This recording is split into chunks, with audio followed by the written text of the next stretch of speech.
前回のあらすじ。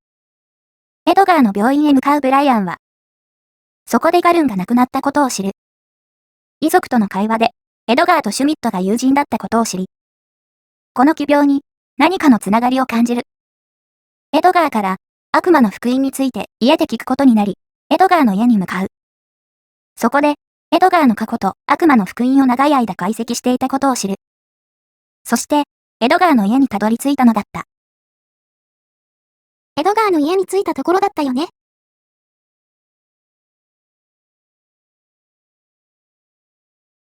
お帰りなさい。あなた、あら、お客様ですの？ブライアンだよ。前に一度会ったことがあるだろう。ブライアン・パールです。ご無沙汰しています。こんばんは、エドガーおじさま。やあジェニファ、遊びに来てたのかい？ブライアンさんはじめまして、ジェニファー、ロームと言います。彼女はデボラの妹なんだよ。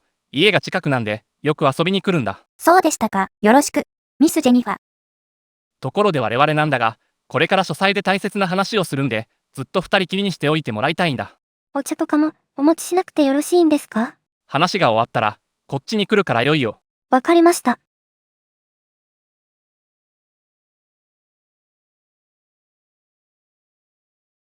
何か頭で光ったけど。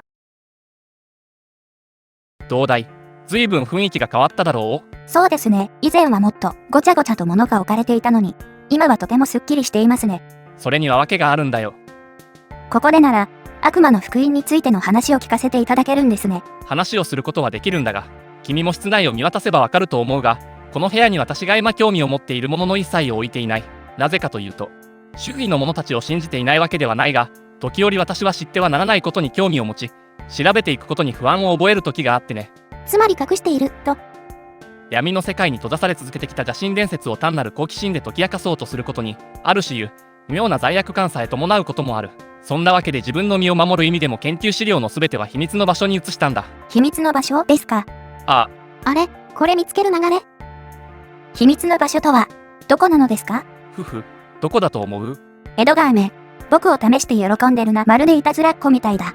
困っちゃうよ。わざわざ病院から自宅まで僕を連れてきたということは、エドガーの性格からして、ここからまた移動するはずはないし、ということは、この屋敷の中のどこかだな。屋敷というかこの部屋だよね。自宅の中にまでそんな仕掛けを施すなんて家族の人も信用できないのかな。この屋敷の中ですね。仕掛けがしてあって、例えばパスワードを入力するとかして隠し扉を開かせるとか。まさにその通りなんだが、それではブライアン、どういう仕掛けでその部屋への扉が開くかわかるかね？もうエドガーあったら、意地悪はなしですよ。僕パズルは得意じゃないんだから、答えを早く教えてください。まあ落ち着いて、この部屋をよく見てごらん。この部屋から移動できない仕掛けとは、どういう事情からなんですか？秘密部屋は誰にも知られないからその価値があるのだと私は思う。はい。人に知られてしまったら、もはやそれは秘密ではなくなりますからね。そう。だから私は考えた末、絶対誰にも知られることはないだろう仕掛けを施したんだよ。これを見てくれたまえ。IC カードですか？これをオンにすると部屋の鍵が全部ロックされ、外からの全てをシャットアウトできるように作られているんだ。ってことは、カード入れてパスワードみたいなのを入力するのかな？机の上の電話が気になるな。パスワードを入力する装置らしきものは、とりあえず電話ぐらいしかないし。この部屋への出入りが、IC カードの操作によって一定時間ストップされる。そしてどうなるんですか？君にもおよそ見当はついているはずだ。電話のボタンからパスワードを入力する、とか。7桁の暗証番号をこの電話機から入力することによって。なるほど、こうなるわけですね。ああ。では、あっちの部屋へ移るとしよう。はい。やっと話を聞けそう。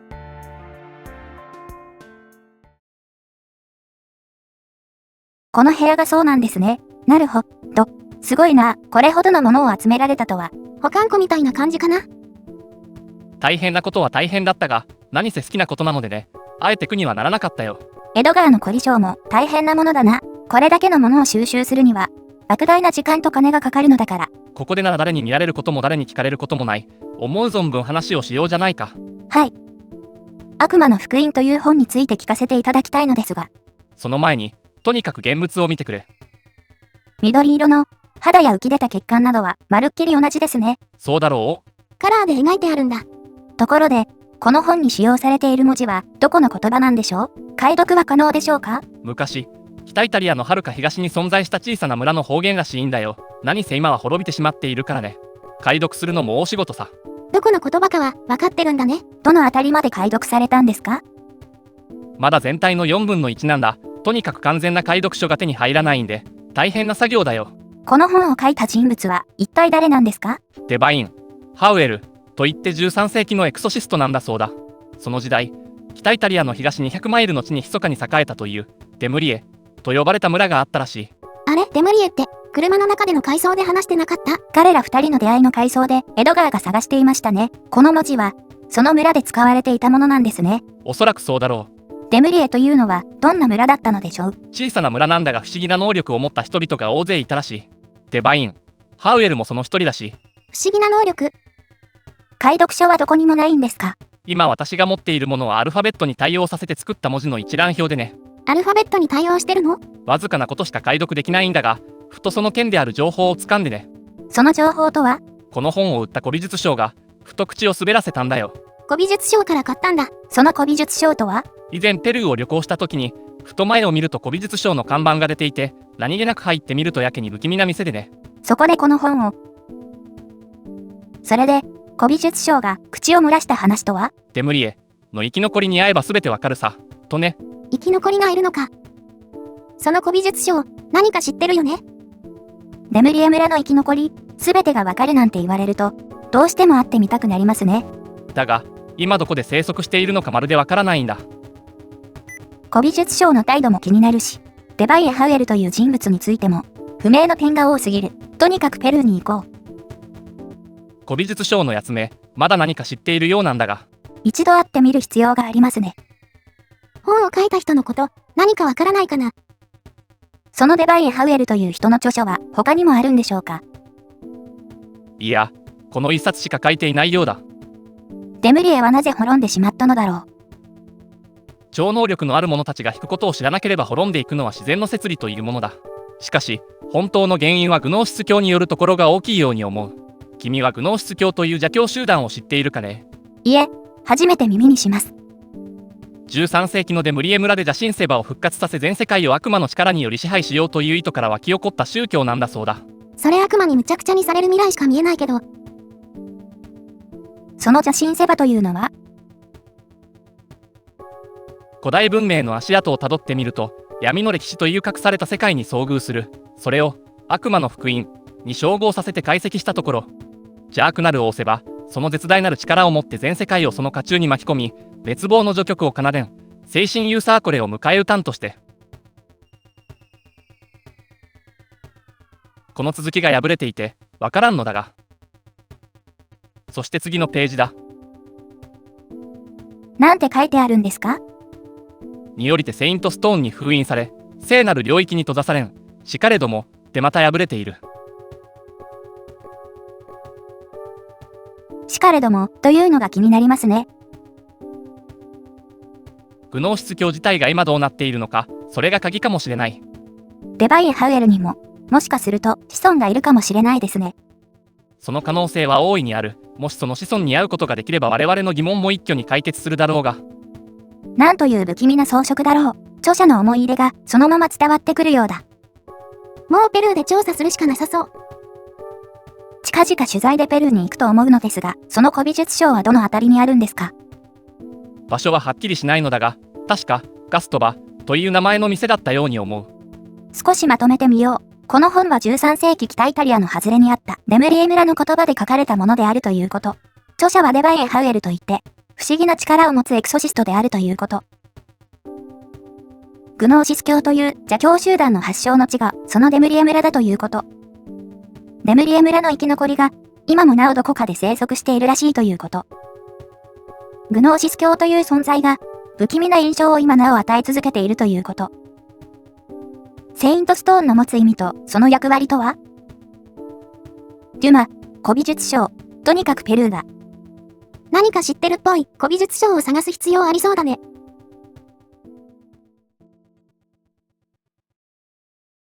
何か面白い情報あった？まあね。編集長、ペルーまで取材に行きたいのですが。しょうがないな。まあいいだろう。ありがとうございます。きっと特ダネを取ってきます。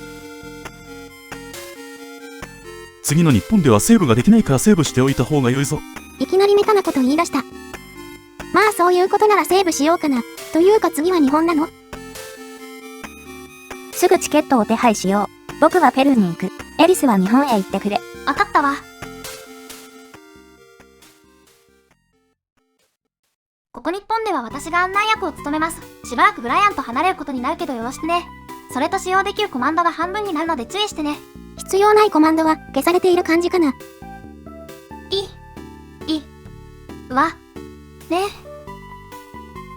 こんにちは。さっき電話したものですが、イギリスからいらした記者の方ね。ようこそ。唯一助かった少女に取材をしに来たんだね。はじめまして。あなたがエイミさんね。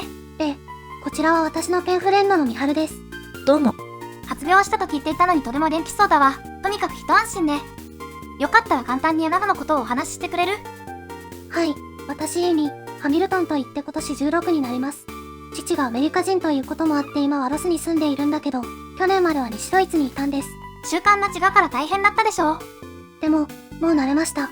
ミハルさんとはどういう間柄なの？ペンフレンドなんです。もう3年になるかしら。ペンフレンドって、今はもう聞かないよね。今はメールがありますからね。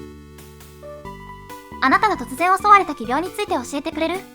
奇病と言っても、お医者様もまだはっきり診断を下してくださったわけではないんです。だから詳しいことは。実はあなたに似た症状の患者が他でも発見されているの。今の患者はゲッツ、シュミットといってバイエルン建設の副社長なんだけど。バイエルン建設、シュニットですって。知ってる感じ？何か心当たりでもあるの？いいえ、なんでもありません。シュミットなんてありふれたせいですから。ガルンの方はどうだろう？実はあなたに似た症状の患者が他でも発見されているの。ロンドンの患者はガルン、ドッペスといってジアイいう保険会社の部長なんだけど。初めて聞く名前です。こっちは知らないか。あなたの目に意味はどのように映っているのかしら？気も合うし、大切な友達だと思っています。せっかく日本に来てくれたのに病気になってしまうなんてかわいそう。ミハルさんってとても早口なのね。よく言われるんだけど、そんなに早いですか？まあ、ミハルったら、キルの早口はコンコルド級よ。エイミが突然襲われた奇病についてなんだけど。新宿のカフェテラスでお茶を飲んでいる時でした。急にエミの顔色がさっと変わって、苦しそうにもがき出して。それで慌てて私、救急車を呼んだんです。あまりの苦しさに意識を失ってしまいました。その時の様子を具体的に教えてくれる？エイミって女の私から見ても綺麗な顔してるでしょ。その顔が醜く歪んで、血管なんか浮き上がっちゃって、皮膚の色も緑色に変わるし、私一瞬目を疑ってしまいました。でもよかったわ。すっかり元通りになって。何時だったかはっきりとした時間がわかるとありがたいんだけど。夜の8時頃だったと思います。エイミを診察した先生について教えてくれる？佐竹先生です。今ならご自分の研究室にいらっしゃると思います。今は自覚症状もありません。とても元気です。もうお互い理解し合ってるのね。はい。日本に来るのは今回が初めてだけど彼女はとてもよくしてくれて本当に有意義な旅行だったと思います。そういえば写真立てが置いてあるみたいだけど。15、6歳ってとこかな。きっとエイミのボーイフレンドだわ。この写真、ボーイフレンドかしら？ハインツと言って私が西ドイツに行った時とてもよくしてくれて、今はあまり会えないけど手紙はよく書きます。胸元で光っているペンダントちょっと素敵ね。あら、あのペンダントの石。まさか？あの石、ブライアンが飛行機内から持ち帰ったものと似ているわ。単なる偶然かしら？相当あの石が怪しいと思うけど、素敵なペンダントね。実はそのペンダントの青い石によく似たもの、先ほど話したガルンという人が持っていたんだけど。どういう意味でしょうか？私はそのガルンという人のことも知らないし、こういったアクセサリーはどこでも売っているものだと思います。どうなんだろう。何でもいいわ。気づいたことがあるなら話してちょうだい。シュミット氏なんだけど、我々の調べによると発病時刻を標準時に直した時、あなたとほぼ同時刻ということなの。本当に私、何もわからないんです。ただハインツの姓がシュニットだし、このペンダントの青い石も父さんのお土産だと言っていたので。おっと、これは繋がったかも。あなたの写真を撮ってもいいかしら？困ったわ。パジャマ姿なのに。大丈夫よ。気にしなくても。ミハルさんも一緒に入って。私も写してくれるんですか？現像したら写真を送らせていただくわ。あの石ブライアンが飛行機内から持ち帰ったものと似ているわ。単なる偶然かしら？ごめんなさい。これは差し上げられないの。だけど私が死んだら持って行ってもいいわ。冗談でもそんなこと言わないで。縁起でもないわ。先生の方にもいろいろ聞いてみようかな。ちょっと失礼して担当の先生に話を聞いてくるわ。はるばるイギリスから取材に来た心意気もわかるけど、あの患者については話しにくいな。そこをなんとか。今晩デートしてくれるというなら考えてもよいけど。それならデートのメニューにキスをプラスするからカルテを見せていただける？ならばいっそ。までプラスしてくれるとハッピーなんだけどね。なんて医者だ。はは、冗談だよ。患者のエイミさんには今ってきました。いや、僕は金髪が好きで、おまけにロリコンでね、全く理想的な患者ですよ。冗談ですって。とても元気そうですね。昼間はね、元気なんですよ。どういう意味ですか？彼女は一昨日の晩担ぎ込まれたんだが、昨夜も同じような発作を起こしたんだよ。昨日も夜に発作が起こってたんだ。みはるさんずっと付き添っているんですか？あの子も大変だね。日本で病気になったということで責任を感じているようだ。一体エイミさんの病気は何なのですか？とにかく症状といえば皮膚の色が緑色に、そして若干の呼吸困難が伴うというぐらいで別に原因も見つからん。病原菌も発見できないし、ありがたい状態じゃないことは確かだ。エイミさんの発病時刻なんですが、午後8時頃ということで間違いないですか？確かにその頃だったと思うがそれがどうかしたのかい。実は、ペルーのリマ、それにロンドン行きの国際線の中で、彼女と同じような症状の患者が発見されたのです。しかもその発病時刻が、世界標準時でみんな同一の時間帯に起こっているんですが、この件について先生はどう思われますか？医者として言わせてもらえばそれは偶然だね。でも、エイミの心理状態はどうなんですか？精一杯明るく振る舞ってはいるが、不安感は相当なものだろうね。ガルンの写真を見せてみようか。この症状なんですけど、エイミと似ていませんか？確かに似てはいるが今の時点では同じ病気と断言することはできないね。エイミ、しっかりして。セバ。2日続けて、ということはひょっとして今日も発作の起こる可能性があるわけですか？十分起こりうるね。それに一昨日より昨日の方が病床が重かった。もし今夜発作が起きたら危険かもしれない。先生、6号室の患者がまた発作を。エイミが、今、何か違う景色が。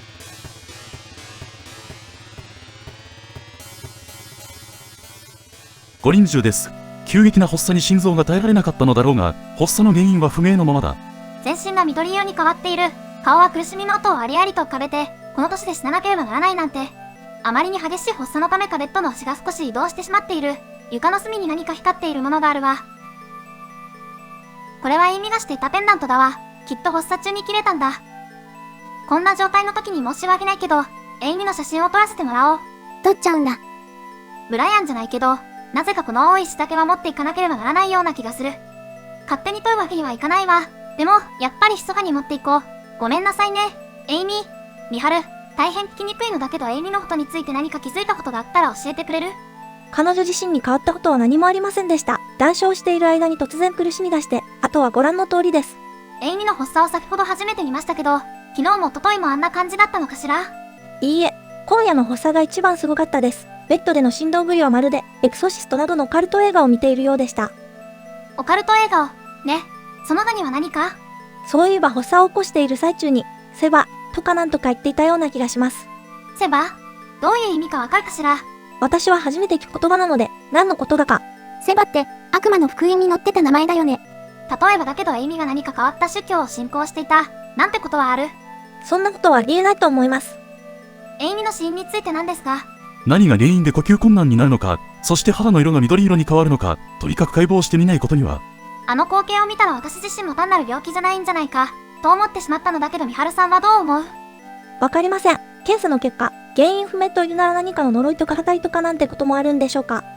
解剖の結果、エイミに何の異常もなかったとしたら？確かに発作を起こしている時の光景には一種異常な雰囲気があるが、だからといって超自然現象に結びつけるのはどうかと思うね。もう聞けることはないかな？そうですね。報告に戻った方がいいかも。一刻も早くロンドンに戻ってこのことを報告しよう。今回はここまでにしておきましょうか。唯一の生き残りだったエイミも亡くなっちゃったね。そうですね。でもつながりはあるようでしたね。それでは、次の動画でまたお会いしましょう。またね。